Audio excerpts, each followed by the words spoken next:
Ahoy there, it's Skyward Shield. Welcome to Football Talks. We're the final week, week 17. I'm joined by Bill. Say hello, Bill.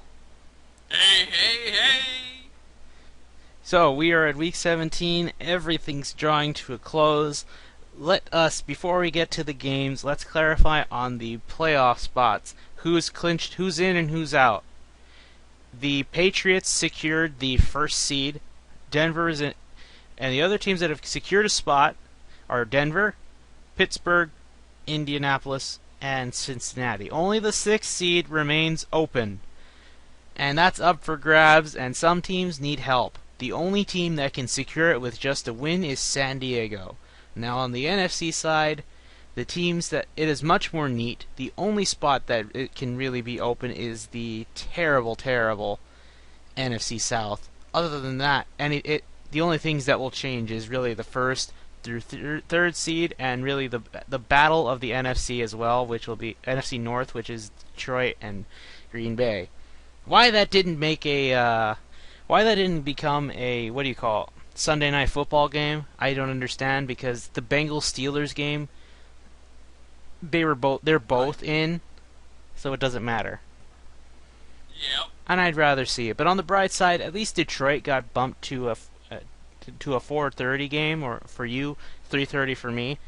So Yep. I'm very likely to see that game.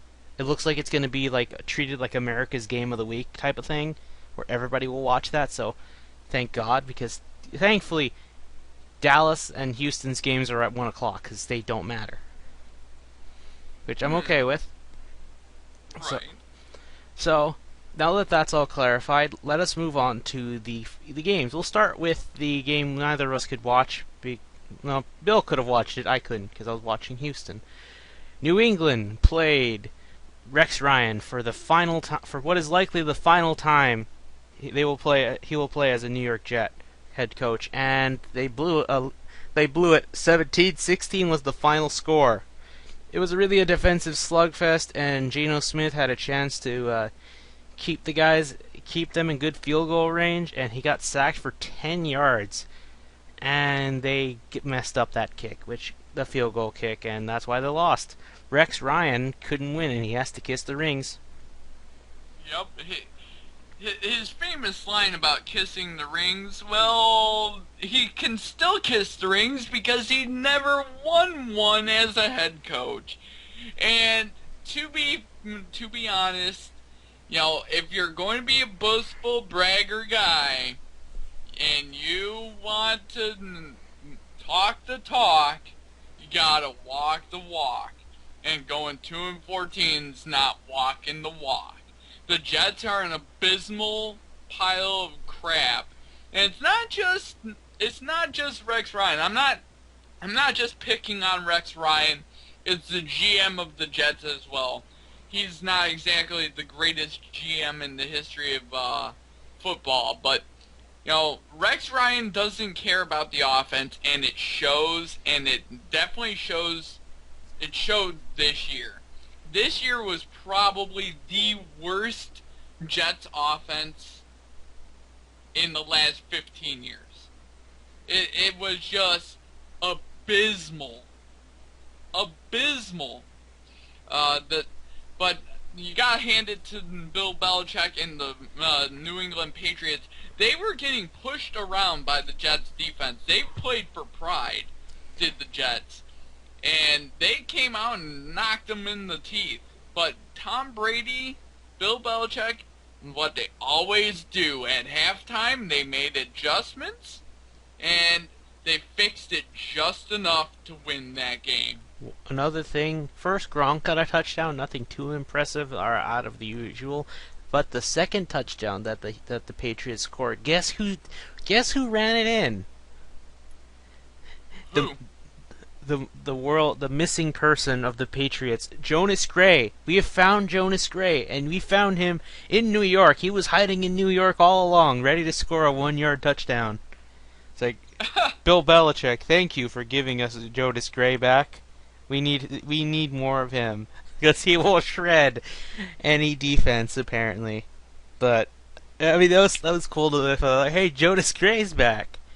I'm surprised that the Yep. podcast I don't listen to mentioned him because they were making jokes about him not showing up, but oh well. But Yep. I think they're going to lean towards the run more now, especially given how teams are more prepared for the pass.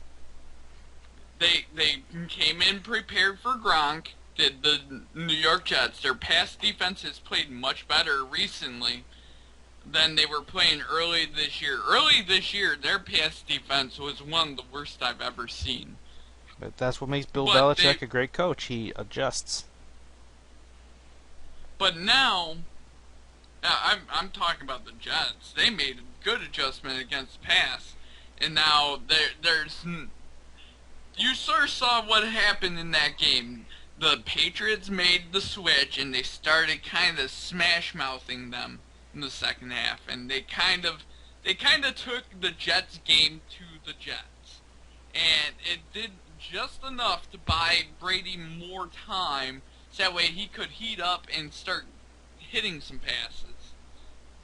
Yeah. Brady didn't have a killer game by any stretch of the imagination, but he did just enough to win that game.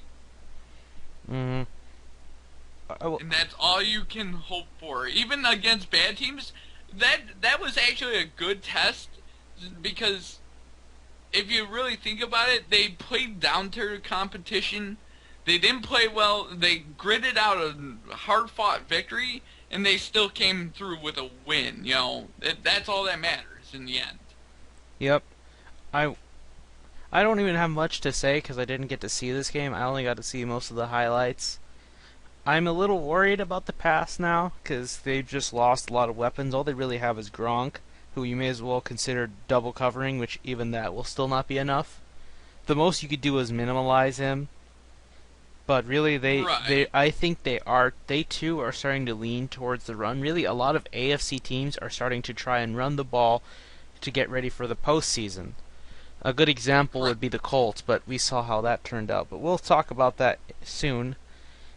But really, the Patriots clinched a spot, thankfully, because of what the Broncos losing to Cincinnati, which I thought the Broncos were going to drop a bomb on them and lay down the law, securing a bye, which now they are in jeopardy of losing the second seed if the Bengals win on the final Sunday Night Football game, which we all made jokes that Andy Dalton sucks at prime time, but I don't know. This might not be that time.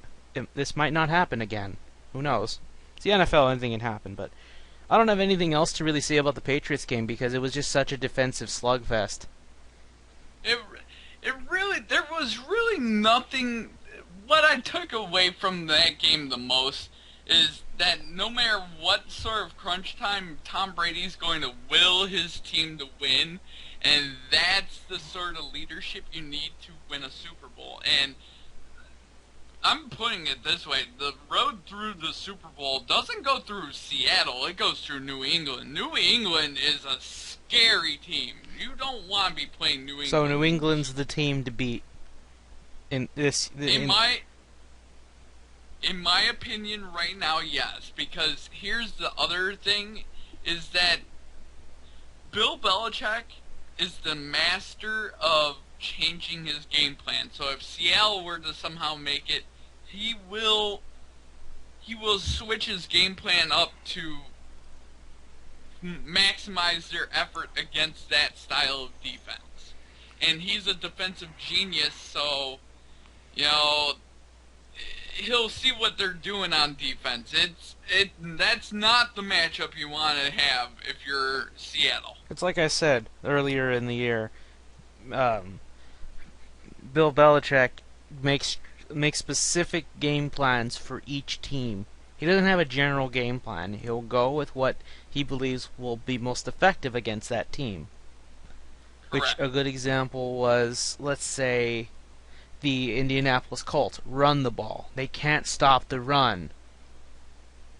That's like there's your example. Well, there's just one example, but it shows that they can come up with specific ways to defeat others. It's almost like being let's think of it like a chess master, and you're going up against somebody. How do they play? How's their style? What pieces do they like to use the most?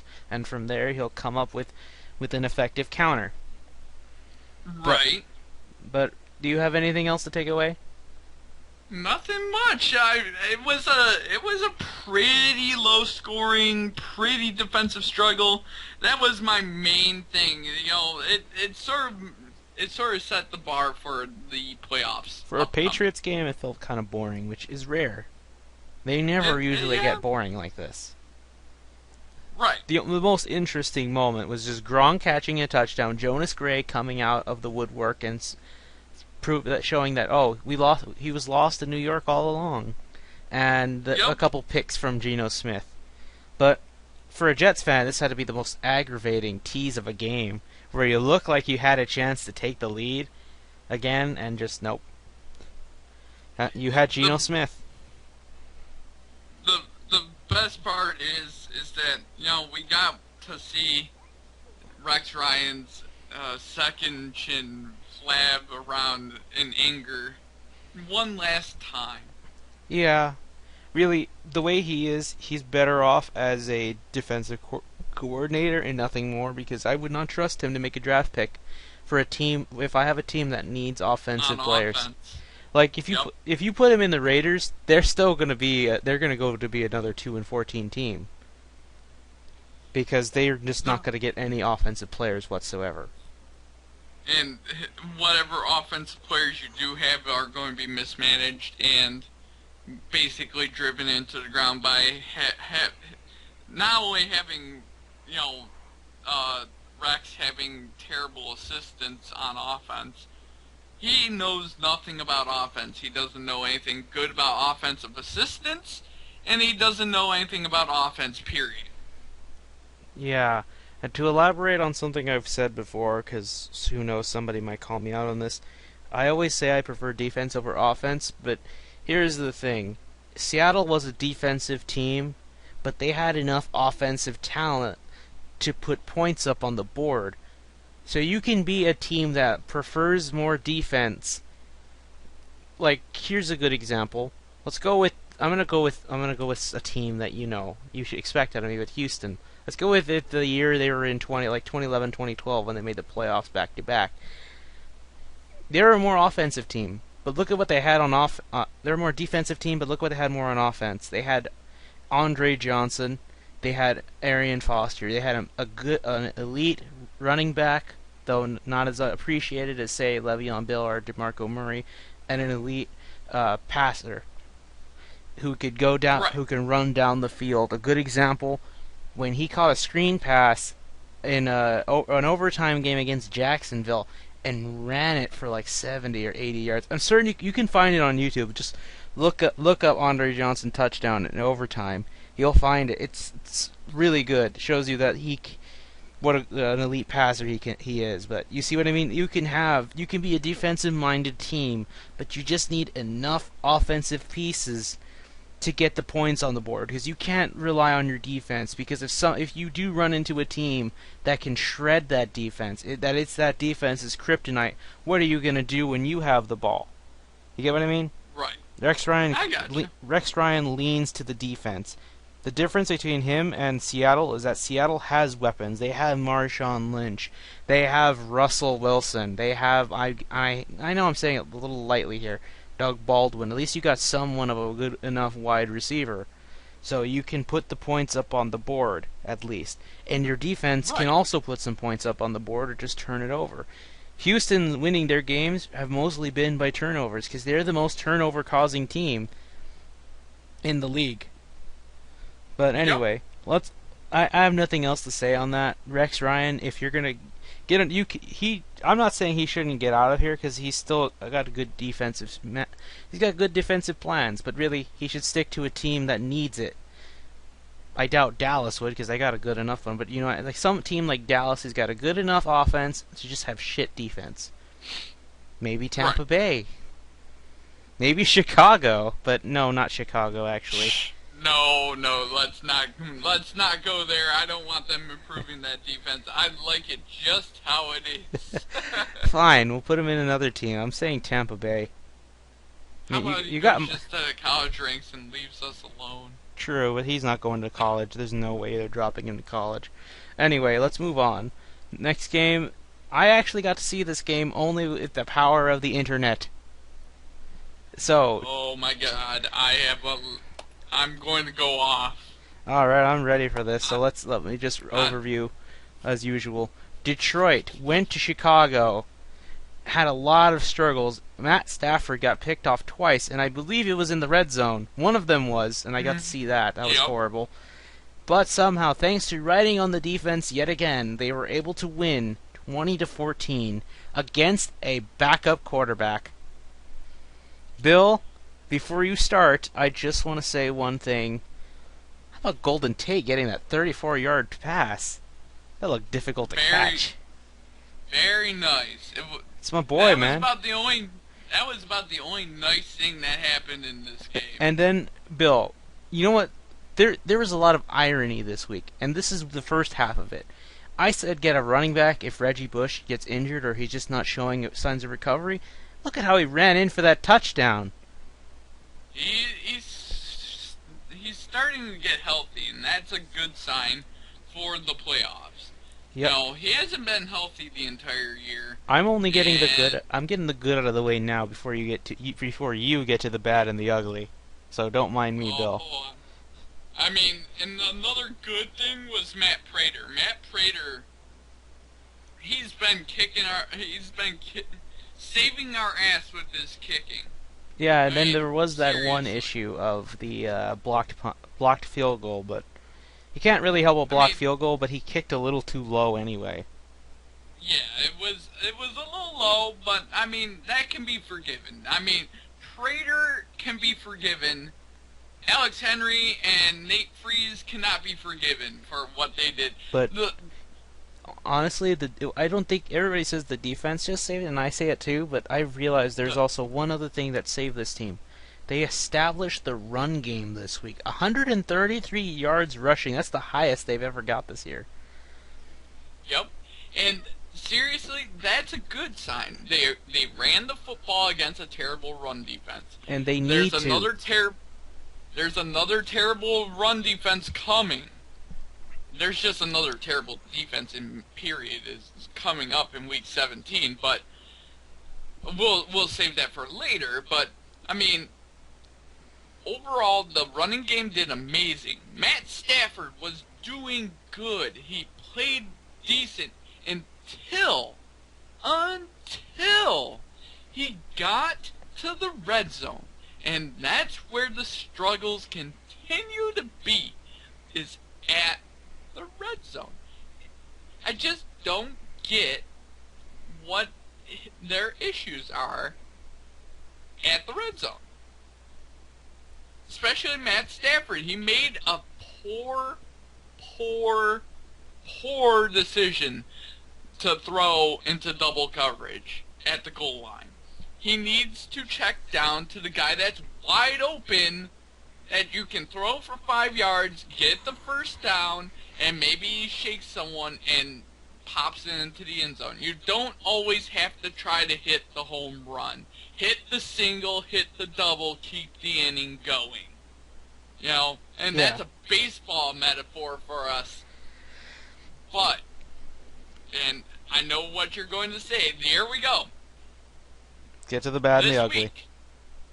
This week, it was announced that there was a suspension of Dominic Raiola. The same Dominic Raiola who I've been advocating to get rid of. Well, it turns out that he decided that he wanted to do a WWE stomp on Ego Ferguson's leg. He's a punk, is Dominic Raiola. He's a punk. He doesn't deserve to be in the league. He's an embarrassment to the city of Detroit. He doesn't deserve his job. He should be kicked out of the league for what he did. That is unacceptable. No more of that. It looks bad.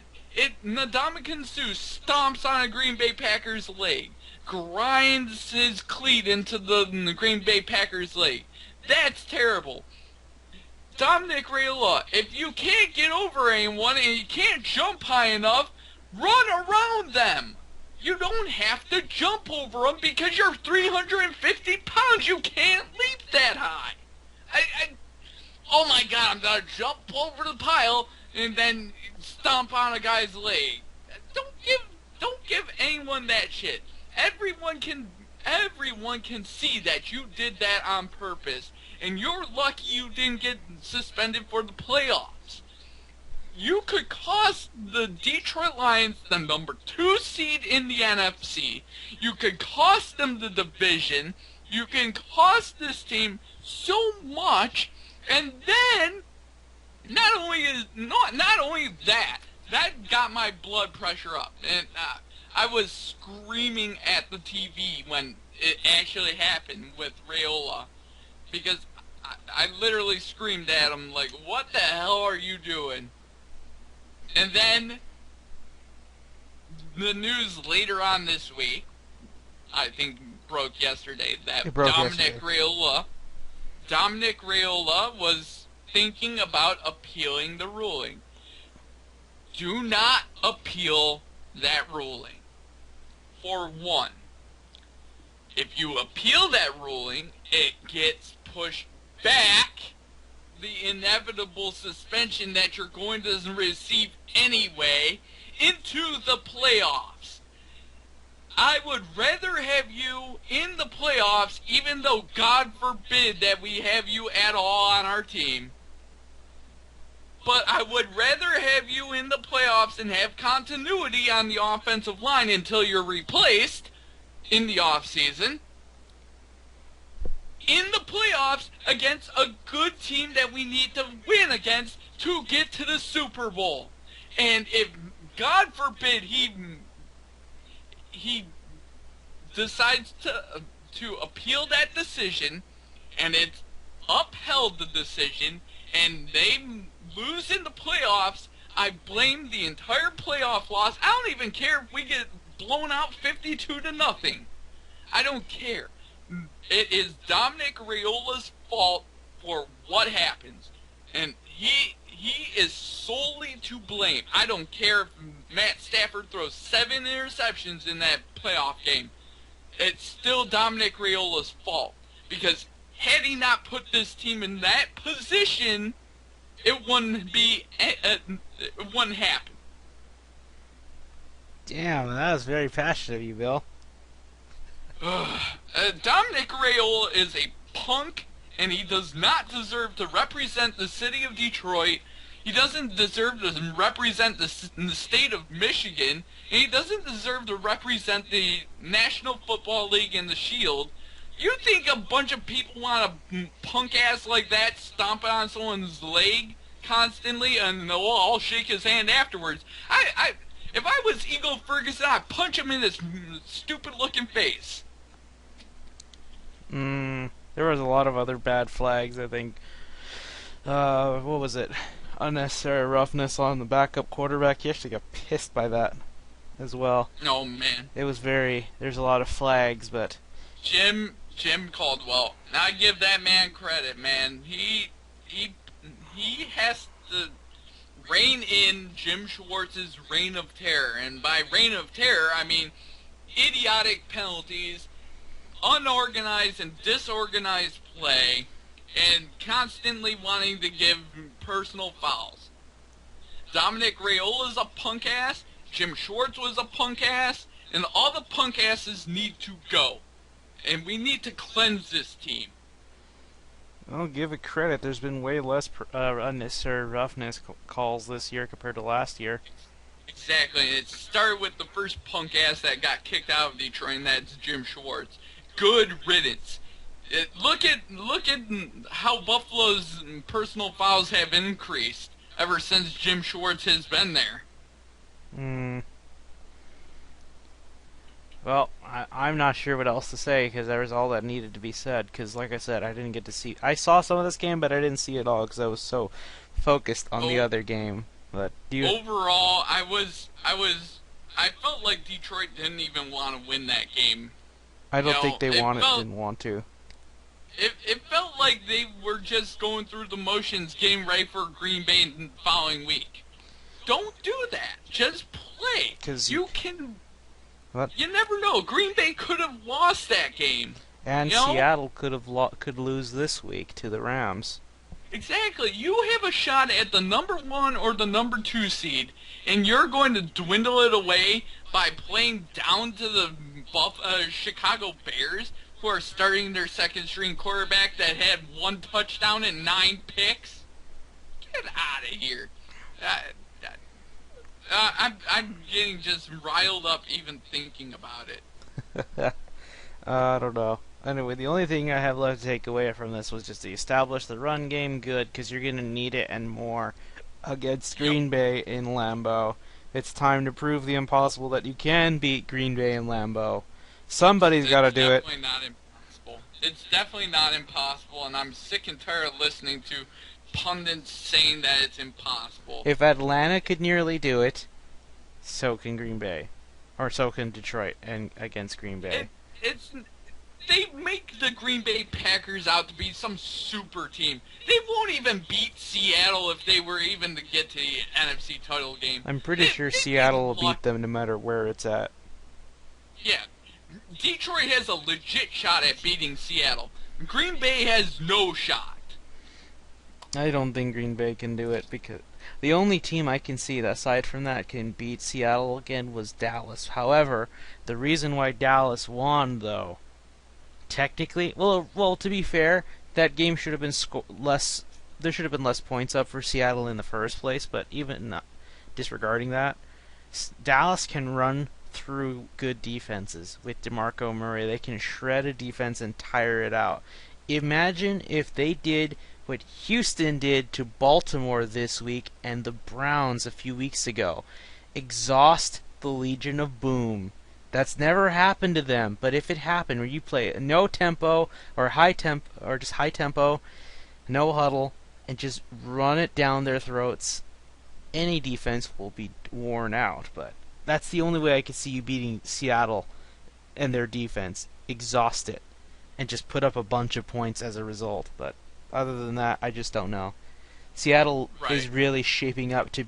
I hate to agree with the media, but I think they are getting even better than they were last year. Maybe. I mean... It's just the offense I'm worried about. It's very possible. For a team to do better than they were last year, that's like the 85 Bears getting even scarier than they were the next year. I mean, to be fair, the 85 Bears were probably the greatest defense ever played. Yeah, but imagine if they got even better. I mean, the year before they were really good, then they got great. And really, you can have really a 1 or 2 year run typically with a really great defense. A good defense, a really good defense, you can go 10 years with that. But a great defense, that's a 1 to 2 year run maybe. And I feel like this is the 1 to 2 year run for Seattle, being a great defense. Yeah, because who knows? What they're trying to do is keep the Legion of Boom together too. Because if they go their separate ways, they've learned their hard way with the offense. Parting ways with Golden Tate and Percy Harvin really crippled their offense for a time. They found ways to get around it, but sooner or later, you're gonna have to rely on the pass, and the consequences will be felt. I'm putting it this way: if you get a team with a really good defense to play the Seattle Seahawks, they are in serious trouble. It's a defensive slugfest. Feels like 7-9 game to me. Yeah, I mean, if you stacked up the Lions offense against that Seattle defense, and then you put the Seattle offense against the Detroit defense, the Seattle defense will give up more points than the Lions defense will, just by sheer fact that Russell Wilson has no one to throw to. Yep, because you've got, I think, for what it's worth, I think Sherman is no longer the best secondary player. I say it's Glover Quinn. How many picks has he made in a row now? He's gotten one pick. I think since the Chicago game, he's gotten one pick ever since. So let's see. What week was that? Yeah, week 3 or 4. 4 in a row. He has to be Yeah, he has to be leading the league in interceptions. I feel yep. like he's got one almost every game. It's like you may as But well man, you just stop throwing to him. yep. But anyway, But speaking of good defenses, your Houston Texans. all right, time for me to go crazy. Baltimore went to Houston, the most personal game Houston will ever have played this year was against Gary Kubiak, their old coach, Owen Daniels, their old tight end, Jacoby Jones, an old wide receiver, Justin Forsett, an old running back for Houston. So many players from Houston. You know, I just found out some of these players like yesterday or today. I found out Forsett was a Texan. I knew Jacoby Jones was. I knew Owen Daniels was, and I knew he was going to get cut. I foresaw it. I have a new term for those players. The Ravexans. The Ravexans. Yep. They all got Super Bowl rings except for Owen Daniels because he just joined. But anyway, so Gary Kubiak is back in town, and Houston greeted him well with Bill O'Brien's new team. And Case Keenum, who was literally hunting a week ago, gets a call to go back to Houston and play, comes to Houston and shreds the secondary that is the horrible Baltimore secondary and beats Baltimore in a defensive slugfest. 25-13. Those are some ugly numbers, Bill. Yep. They're very ugly. But what I've always thought about Case Keenum, is that he's always been a player that has never been given a chance, even though all he keeps doing is proving that he belongs in the league. He played better than Peyton Manning this week. I have a couple of funny trivia things for you today. But go on, Bill. He played better than Tom Brady this week. He played better than Andy Dalton. He played better than Matt Stafford. He played better than Aaron Rodgers. You can't statistically. I thought you were going to say Tony Romo. It's like, no, Bill. Tony Romo had his best game ever. Aaron Rodgers only had one touchdown pass and 300 yards. Case Keenum did more. Yeah. Period. But hold on a second. I'm gonna give you some interesting trivia. Ooh, trivia. Under Coach Kubiak, Case Keenum never won a single game. But under Bill O'Brien, he won his first game against Gary Kubiak. Can you feel the despair within him? I sure can. And Bill, let's get one thing out of the way. The Baltimore Ravens are a top 10 defense.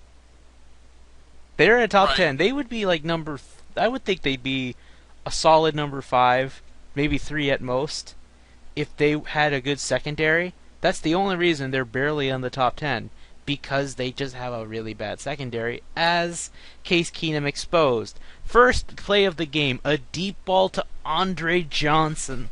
Speaking of Andre Johnson, he made his 1,000th reception that day, being the second fastest player to do so. Pretty sure Calvin Johnson's going to overtake that in, 2 years? Most likely. I heard some people who predicted Calvin Johnson getting 25 touchdowns this year, but that injury just ruined everything. And yet he still got over 1,000 yards, which is kind of scary. He is also scary. Arian Foster, he nearly did the impossible against Baltimore, getting 100 yards. Just 5 yards away, they just packed him in because they didn't want him injured. Which, I mean, I was like, come on, let's get the 5 yards and do it would have been more insult to injury.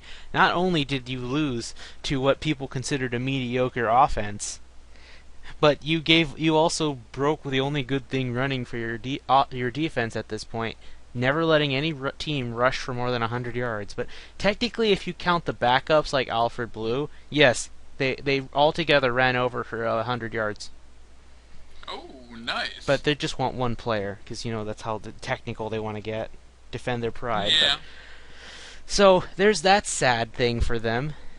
But Baltimore has beaten them before this game 7 of 8 times. Now it's 2 for 9. Which, Yep. okay, I'm cool with. And I saw that victory. The other victory that Houston did. But, oh, good game.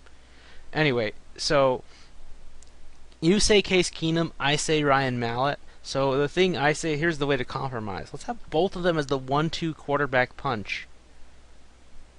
Right. I think Mallett should stay. It's hard to evaluate after those 2 games. I don't even count the Bengals game because he was injured through the whole thing.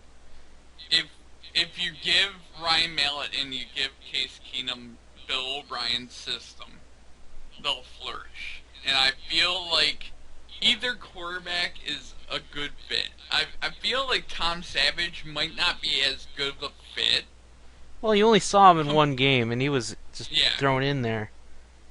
Yeah, compared to the other ones, I feel like Mallett and Keenum are a better fit. Fitzpatrick is a decent fit, not the greatest fit, because Bill O'Brien's offense is high speed, high octane, And in your face. Keenum did that. And, yeah, he did that. He got the ball down the field. He's in your face. He's forcing the action, and you have to defend it. And then when the deep balls are raining down, then they start running the football, and that just frees up everything. There were a lot for of Arian Wildcats, Foster. too. Yeah, And there's- that's a weird formation, but it's a formation that Keenum would be used to He's a using. young quarterback. He can do it, I think. I think it's fit more better for young quarterbacks than it is for older ones, like, say, Tom Brady. You'll never catch him dead doing that. It just works with, it works with the quarterback like, say, Manziel or Keenum, because they're young, they're mobile enough. Which, poor Manziel, he got hurt in that game against the Panthers, but Cam Newton calling out his own fan base. Way to go, man. But anyway, yeah, I think that they can consider doing that more. Whether they are experts in it or not is another story. But the only reason I think it'll work is because you got an effective running back in Arian Foster. Right. I mean, everything in Houston's offense revolves around Arian Foster, but I'll tell you what. Really, the whole team revolves around one person, J.J. Watt. J.J. Watt. Bill, we went that whole If you- time talking offense, not even because this was a defensive slugfest of a game. Yeah. The player that makes it all work. And if you notice, he brings the energy, and when he's bringing the energy and he's hitting the quarterbacks, the whole team is energized. He's hitting the quarterback. He's pounding on what's his face? Joe Oh my Flacco. God. Yeah, Joe Flacco had his worst game ever. That one. Yeah. Out of all the quarterbacks this week, you could say shit about Peyton Manning getting too old, or Tom Brady didn't play the best against the Jets, or all that, or Aaron Rodgers. The one who got the worst end of the stick this week was Baltimore and Joe Flacco. At a point, Joe Flacco was 3 for 18. Exactly. At a point. That was the it first was- half. That was the first half. He only got 3 throws, and their total yards was, I think, 18, maybe a little more. It was something obscenely low. Yeah, Arian Foster ran maybe 2 times more than the total amount of yards they had in the first half. Yeah, it was. That's terrible. Houston just Houston should blew that team out. They crushed the run game. They crushed Justin Forsett from getting where he might have had one good run for plus 10 yards. And then Yep. they stuffed that, making them one-dimensional, and they just did all these unique kind of blitzes that the Baltimore Ravens did not expect. Really, both the Harbaugh family has got it rough this holiday season. We haven't even talked about the best week, the other moments of this week of football, but man, the Harbaugh brothers got it rough this week. I can't tell you who Yeah. got it worse. The one who blew a 21-point lead, or the one who you just got to win this game, which looks clearly in your favor. The world believes in you. You believe in you. The other team likely believes in you, and you fucking blew it. Now you need help to get in. You were in control. You were in the driver's seat, and now you blew it. The Harbaugh Yep. brothers are in deep shit this year, and I love it. I'm, Really? Now, I'm going to sound like the Michigan fanboy that I am, but I keep hoping that Jim Harbaugh's going to lose every game and then go to the University of Michigan and become the head football coach at University of Michigan. But that's a selfish me. I'll be honest, I think he's likely going to Oakland because he doesn't like to move too far. He wants to be with his family. Yeah, but I mean, You never know, his Bill. You never know. I'm just his saying. his, his family seems to be okay with it, and they keep encouraging him to do it. So, I mean, it's a difficult decision, but I mean, getting back to the Houston-Baltimore game, if you notice, the what the other thing that happened was, J.J. Watt, having his nose bleeding. It wasn't like a even the nose. crazy- It was just a cut like under. Uh, if it was a cut under his nose, every time he sees blood pouring from his own face, he gets even more ticked off, and he starts attacking the quarterback Well, even worse. Look at the Texans logo. It's a bull. Bulls don't like Exactly. red. Exactly. He didn't like the sight of his own blood flowing from his face, so he's gonna make someone else feel the pain. Did you see who was at that game? You know, No, I the did not. guy, he was in a Geico commercial. He was a basketball player. He's that one, not in my house. No, no, no. Oh, Dikembe Mutombo. He was there. He was at that game. He's a fan of Yep. J.J. Watt. Watt was intimidated by this guy. Dikembe Mutombo is like 7'6". Son of a bitch. If you make Watt tremble in fear, you are truly an intimidating person. Dikembe Mutombo is a Hall of Famer, and he's from I forget which country in Africa. But my God, that was so cool. It's like he's that guy. Dikembe Mutombo is one of the nicest people in the entire. He's one of the best people in all of sports. Now I'm curious. I'm gonna check where he's from. But man, You need to spell his name. I'll type in the Skype chat. nope, I found it. Oh. I just typed in the last name and then his wiki showed up. Let's see. He's from. He played with Houston.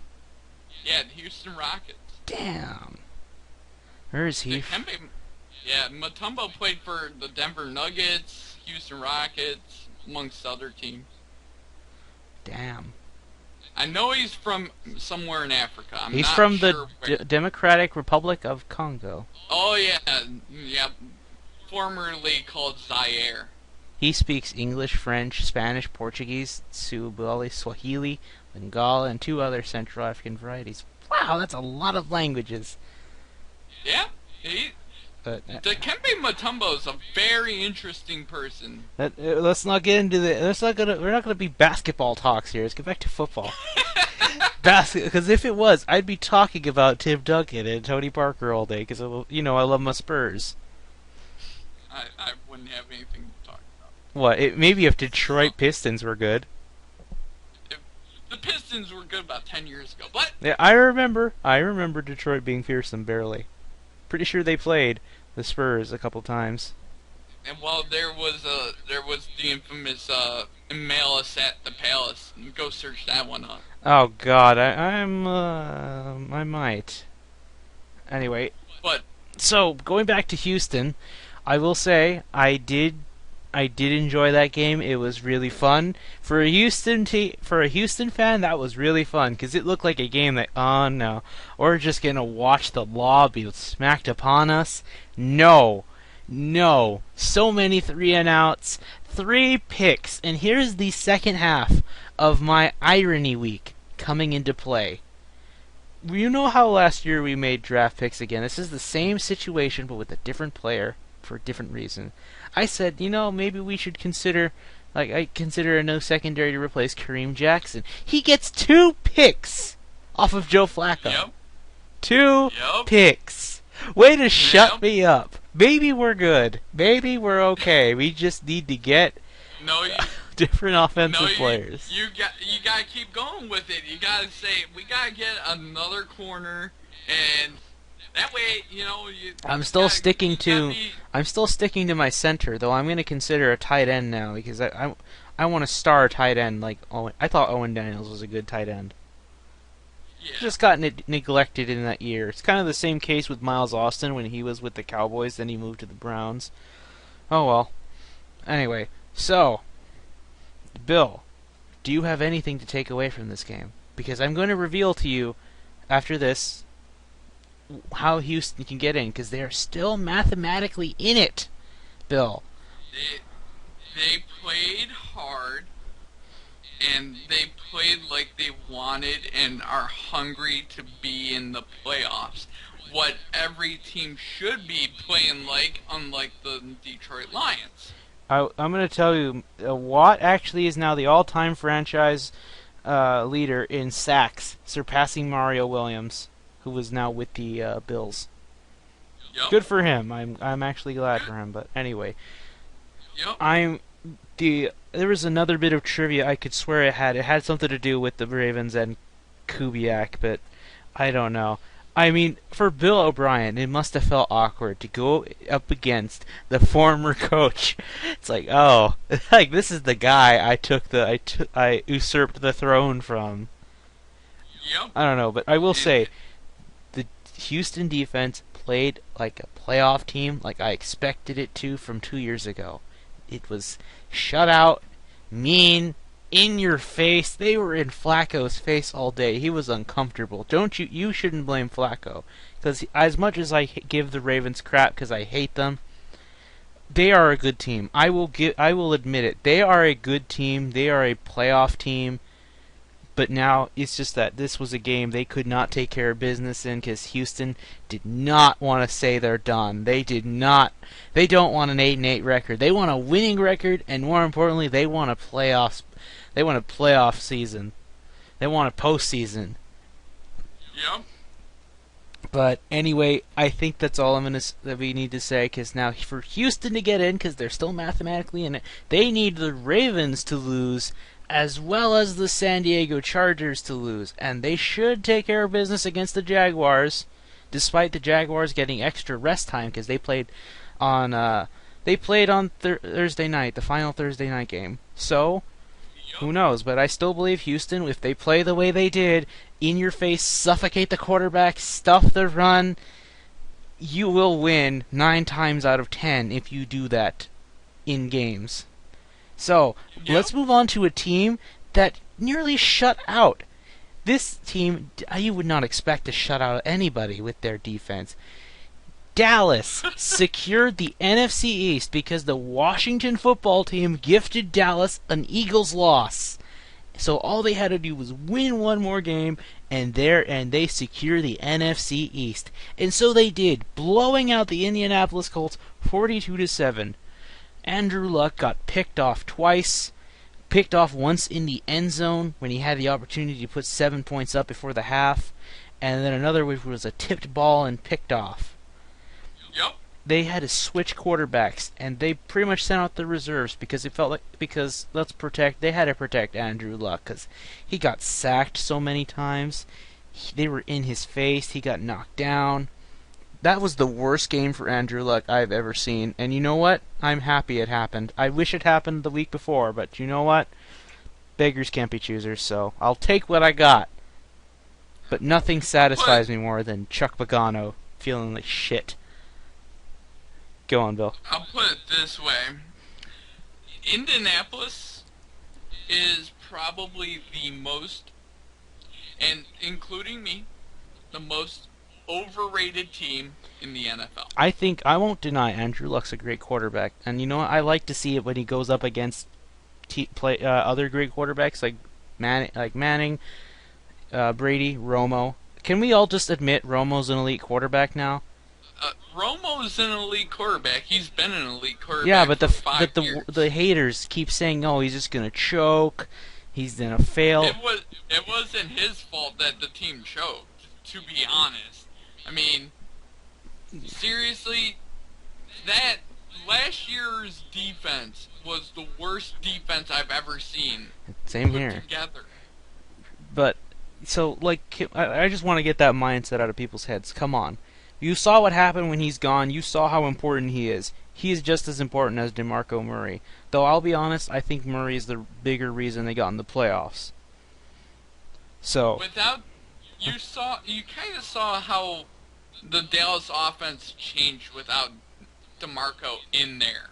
but it was still enough because for one, the Colts suck at stopping the run. They may as well have. I predicted they were going to use the exact same strategy like for Arian Foster, just adjust for how much more aggressive Murray is. Like the difference between Murray and Foster is that Foster is more patient. He'll stop and go around. Murray is not afraid to ram you and run you over or stiff arm you out of the way.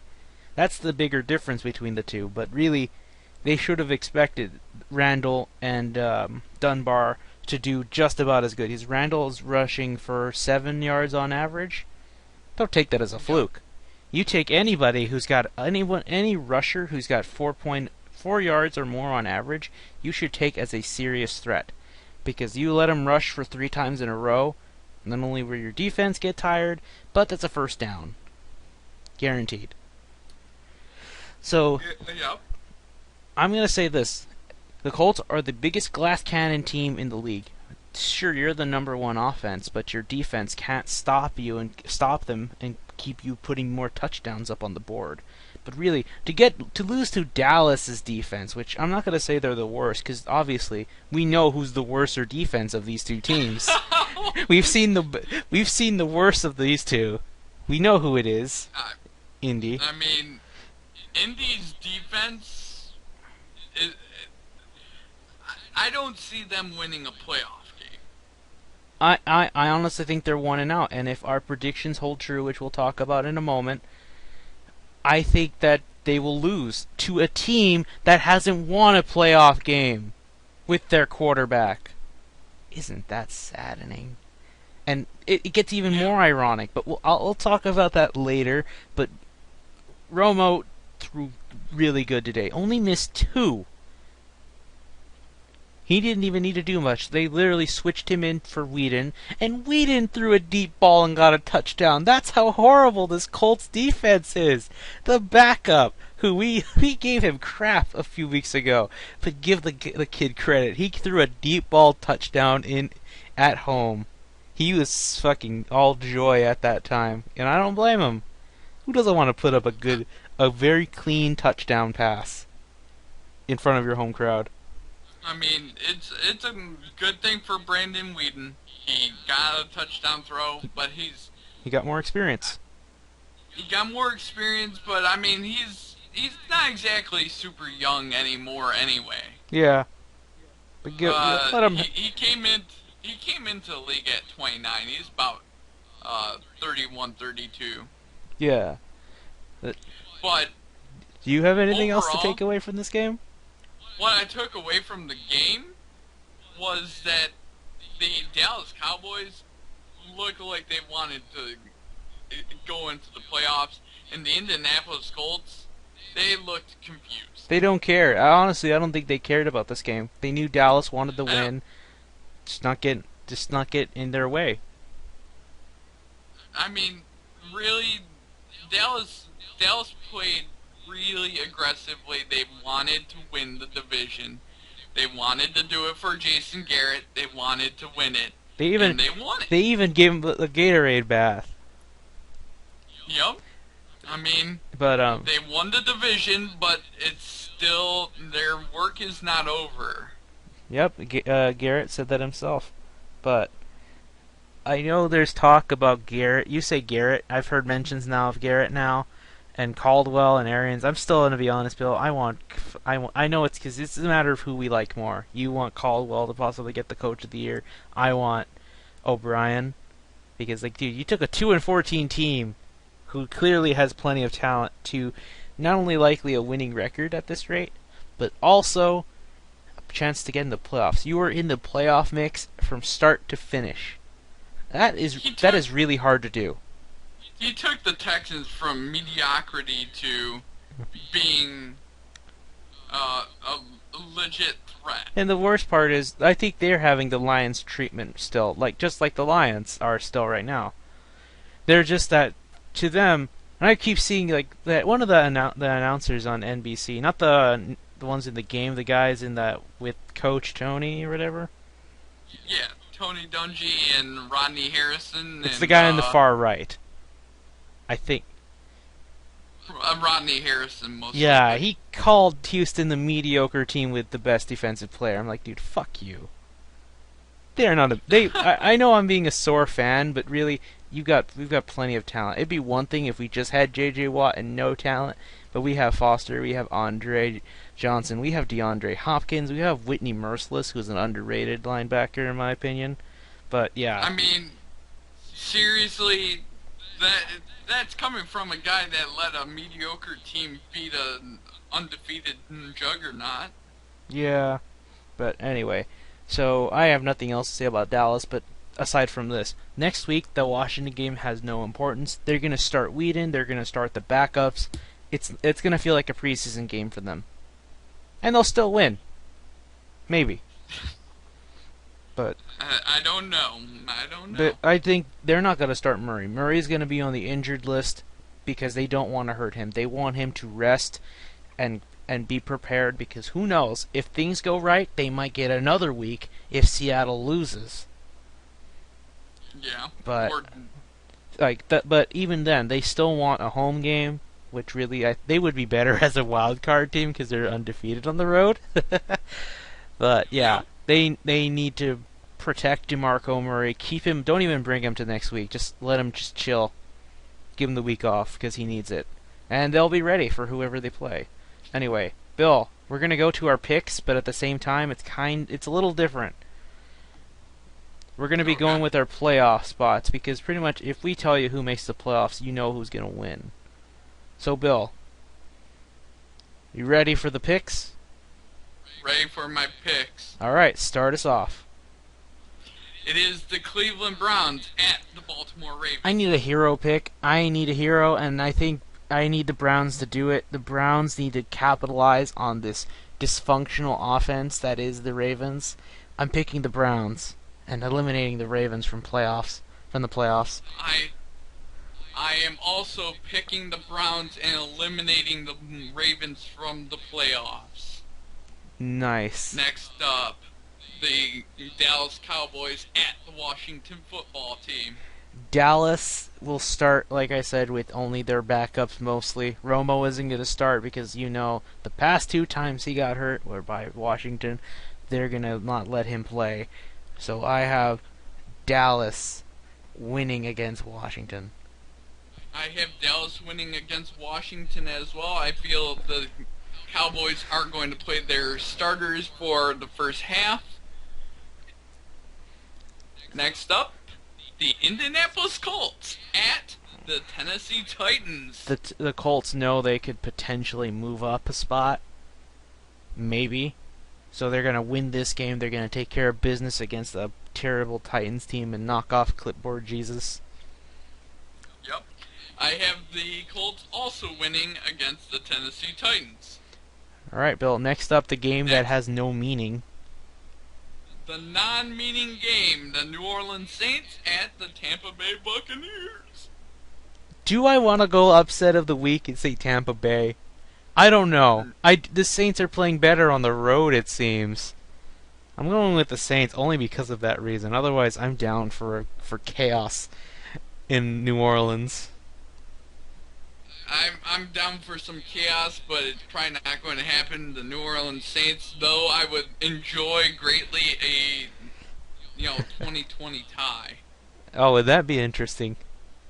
Another game that has no meaning whatsoever.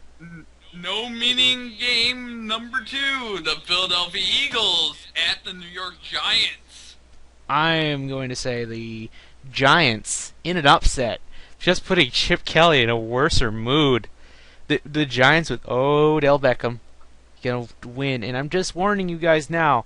The Giants are gonna be a scary team next year once they get Victor Cruz back.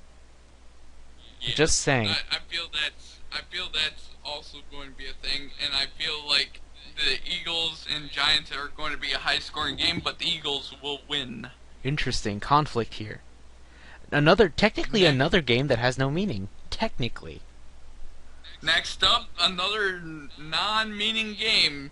Well, it does have meaning for one of the teams. The Buffalo Bills at the New England Patriots. Well, it doesn't, because the Patriots secured the first seed with the Denver loss. Yep. So I'm gonna say Patriots, but they're only gonna use their starters for the first half, and then in comes Jonas Gray, decimating the Bills' defense, and getting 2 touchdowns. I feel the Patriots' offense will be out there the entire game, and I feel they're going to stay in rhythm and want to stick it out. Actually, Patriots will win. Actually, I take that back. You're right, because Brady said in an interview that he wants to use this week's game as a way to establish rhythm. But hold on a sec. Okay, I'm sorry about that. Still there, Bill? It's all good. Yep.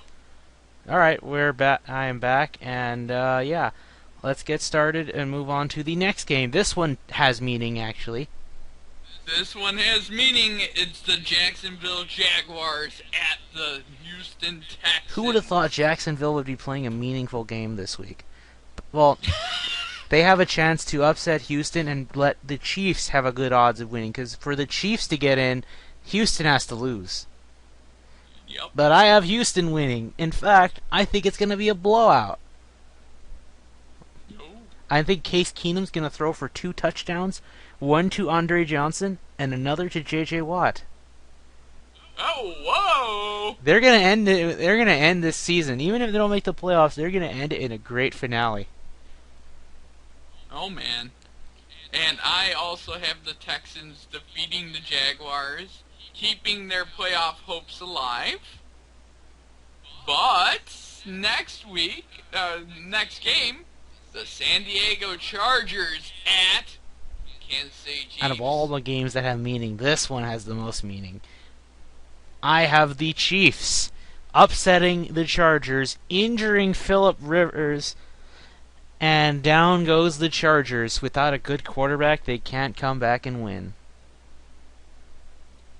I've got the San Diego Chargers winning and securing the last playoff spot and getting in. Because here's the thing: even if the Ravens lose, even if the Ravens won, the Chargers get the tiebreaker. Because remember, the Chargers came back from, I believe, also a 21-point deficit, which we haven't talked about because I forgot about that. The Chargers have the edge over the Ravens this year. Yep. Let's go to another game that has no meaning, Bill. 2 of them. The New York Jets at the Miami Dolphins. I have the Dolphins taking care of business and securing one thing: Rex Ryan for losing his job. Flipper the Dolphin swims up to Rex Ryan and delivers him a going-away gift, a butterball turkey, and the Miami Dolphins fly away with a victory over the Jets. And they end on a 9-7 record as well. A winning record, at least, hey. Winning record, better than last year. Yep. Next game, Bill. Next up, the Chicago Bears at the Minnesota Vikings. This has no meaning whatsoever as well. I have the Vikings winning this time. I think Teddy Bridgewater's for real. Jake Cutler, poor kid's gonna get knocked off.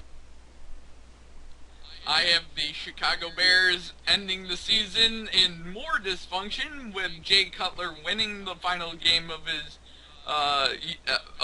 prior Chicago Bear career, and they're going to get rid of him and the head coach. Did you know Chicago has the 3rd worst defense in the league? Who'd thought? Yeah, well, their entire defense has been injured this entire year. Yep. Well, anyway, Bill. Next game. Next up, the Oakland Raiders at the Denver Broncos. Technically, this has all the meaning, because if the Broncos lose and the Bengals win, the Bengals will take the second seed. They cannot afford to lose to the Raiders. But thankfully, I have the Bengals losing, which spoiler. But the Raiders, the black hole, will consume Peyton Manning next.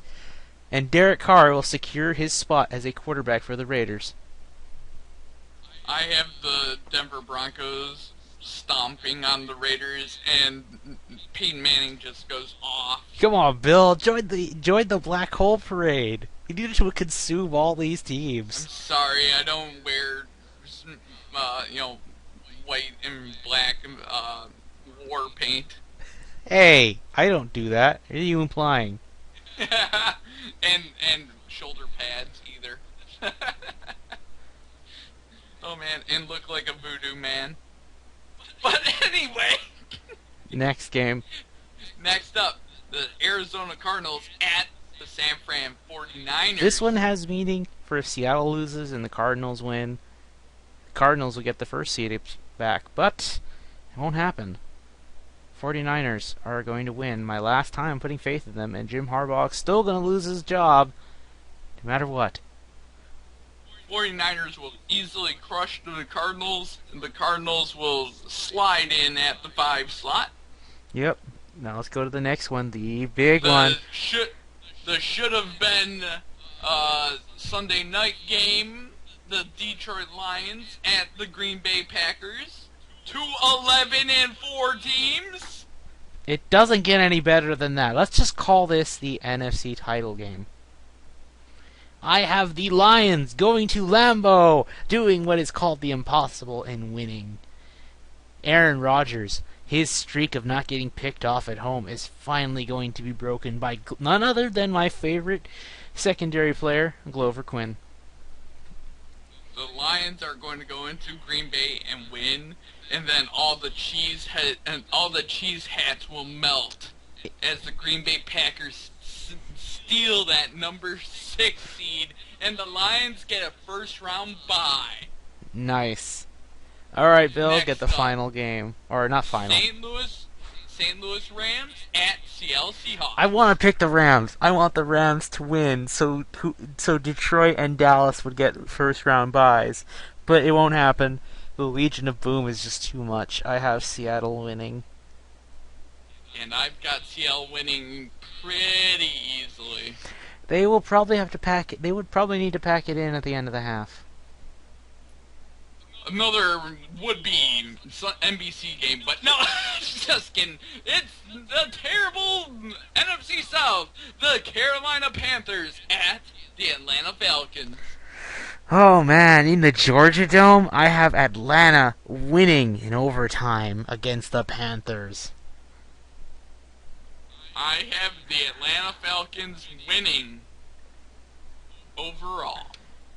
And then Bill, end it with the final disappointment of a Sunday night football game. The NBC game is the Cincinnati Bengals at the Pittsburgh Steelers. I wanted to say before what happened yesterday was that the Bengals suck at prime time and they won't win this.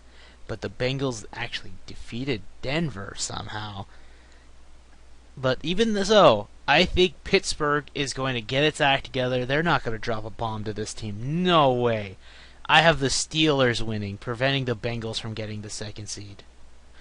And I have the Bengals winning, but they're still where they are at.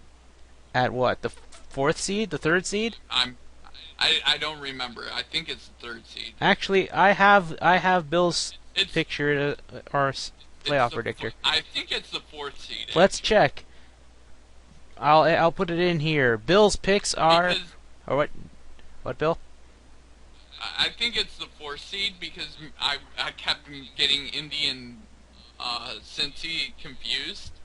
I have the picture here. I shall read it aloud. Yeah, it's Cincinnati's the 3 seed. Yeah, they're the 3 seed. So okay, then if you know it, then read out loud your picks. So obviously the number 1 seed in the AFC is the New England Patriots. The number 2 seed is the Denver Broncos. The number 3 seed is the Cincinnati Bengals. The number 4 seed is the Indianapolis Colts. The number 5 seed is, oh my god, I totally lost my 5 seed. It's Pittsburgh. Yeah, Pittsburgh. And number 6 seed is obviously the San Diego Sharks. You know what's funny? You're repeating last year essentially. San Diego's going back to Cincinnati. Yep. Oh, bad. And Go to your NFC side. in my NFC side, I have the number 1 seed Seattle Seahawks, the number 2 seed Detroit Lions, the number 3 seed is oh my god, what team was my number 3? Dallas. I mean, Bill, we all know Yeah, there's no Dallas. way Atlanta would take the 3rd seed with their shit No, record. I know. I couldn't remember which division I was missing. And then the 4 seed is an irrelevant team, the Atlanta Falcons, who I predicted were going to the playoffs, and they are going to.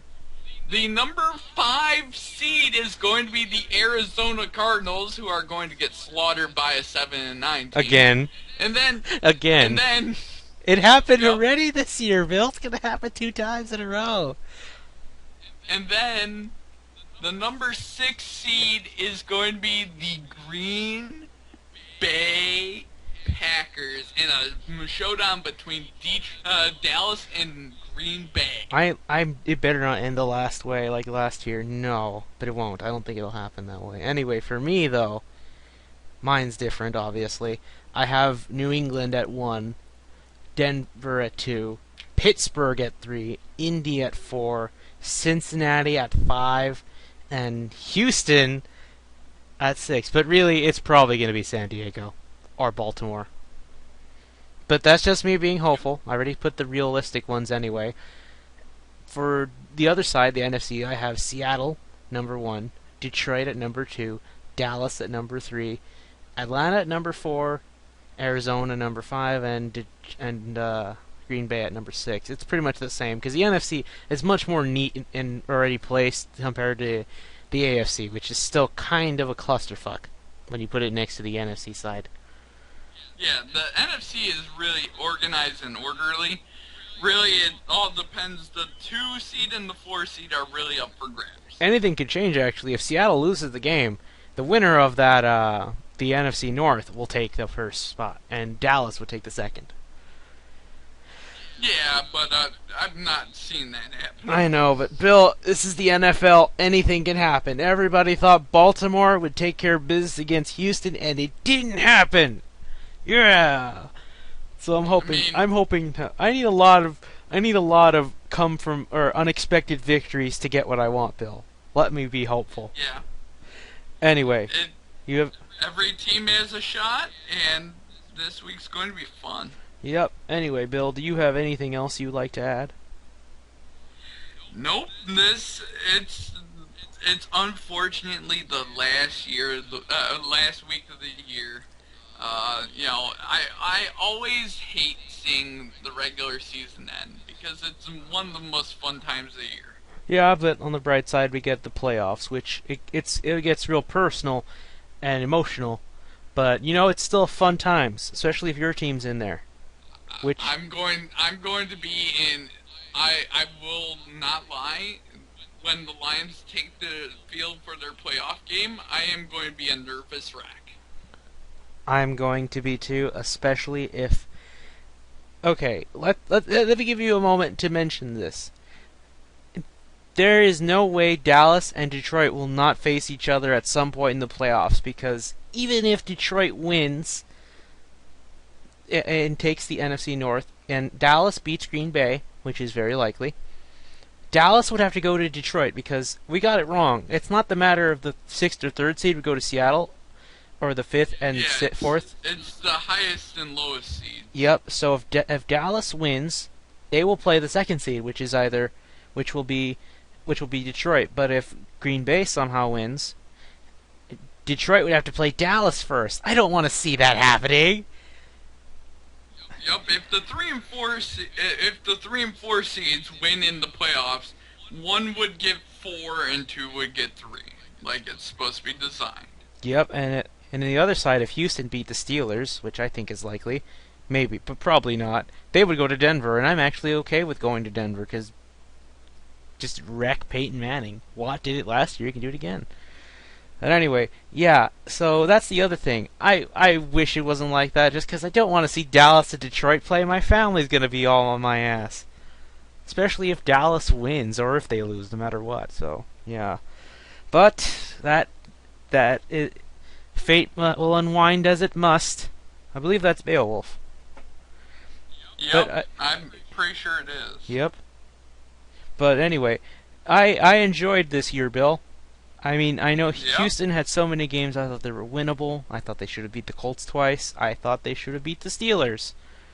And the Bengals, because the Bengals, I think, aren't as great as you think, or as they make them out to be. But I had a fun year. It was a very dramatic year, and that shows you how much I've enjoyed this team.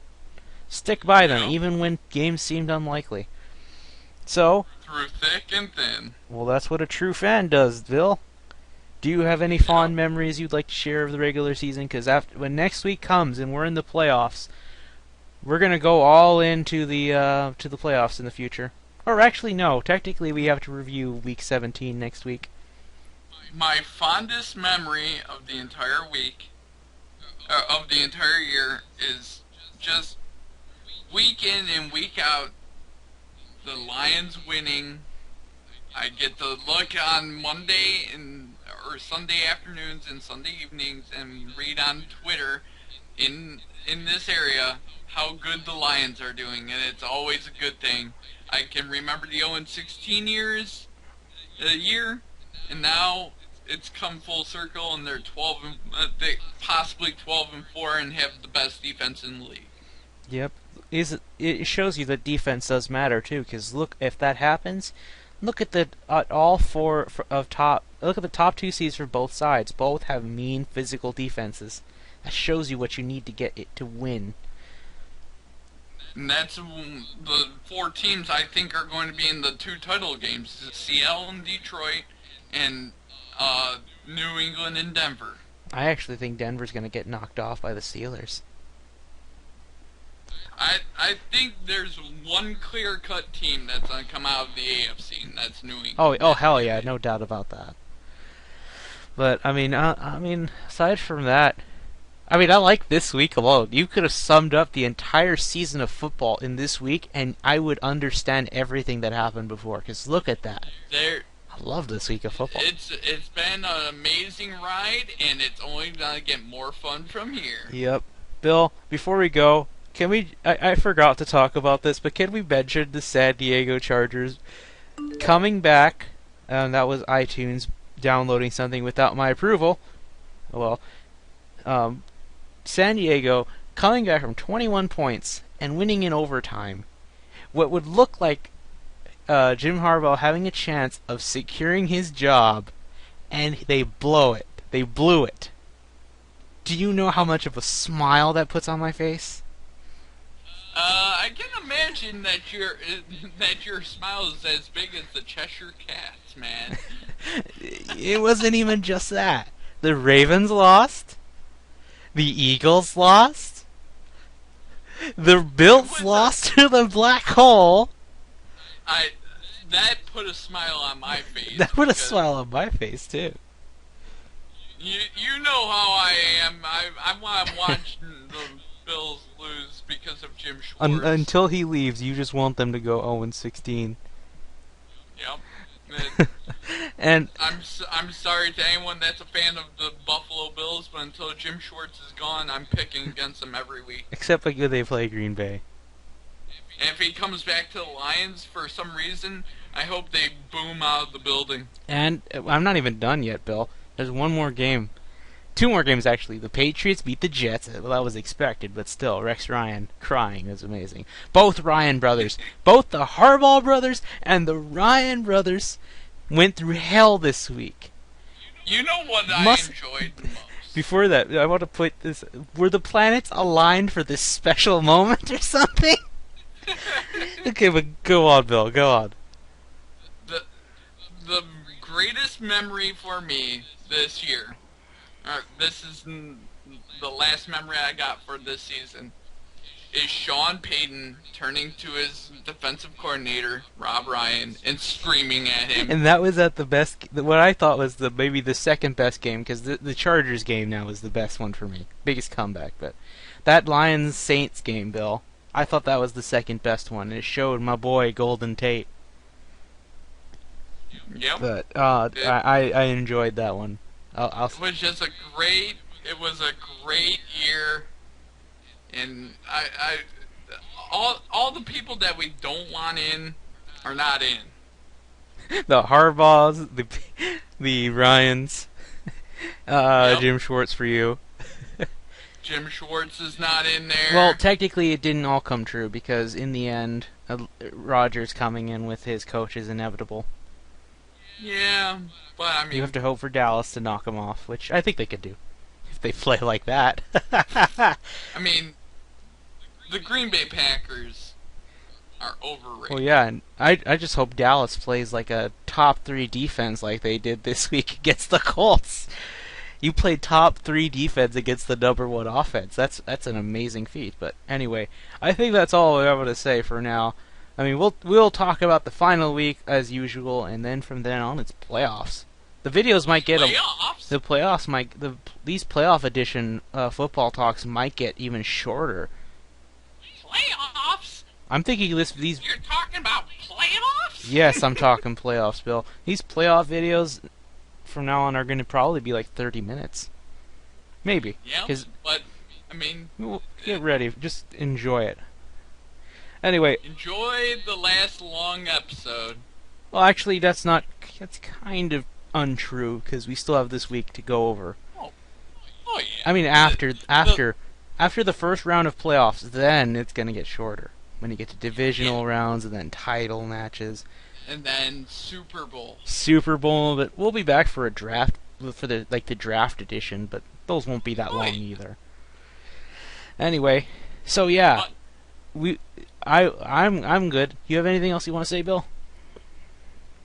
Nope. It's been an amazing ride. It's been an amazing year, and my ride has only just begun. My ride isn't over yet. Not until we find out if Houston gets a playoff spot. Cleveland, San Diego, be heroes, or not San Diego, Kansas City, and Cleveland be heroes and knock them off for me. Oh man, yeah. Anyway. That's all I'm going to say. We will see you guys next week, and I hope you guys enjoy this week, this final hectic week of football, because I know I will. Maybe. See you guys later.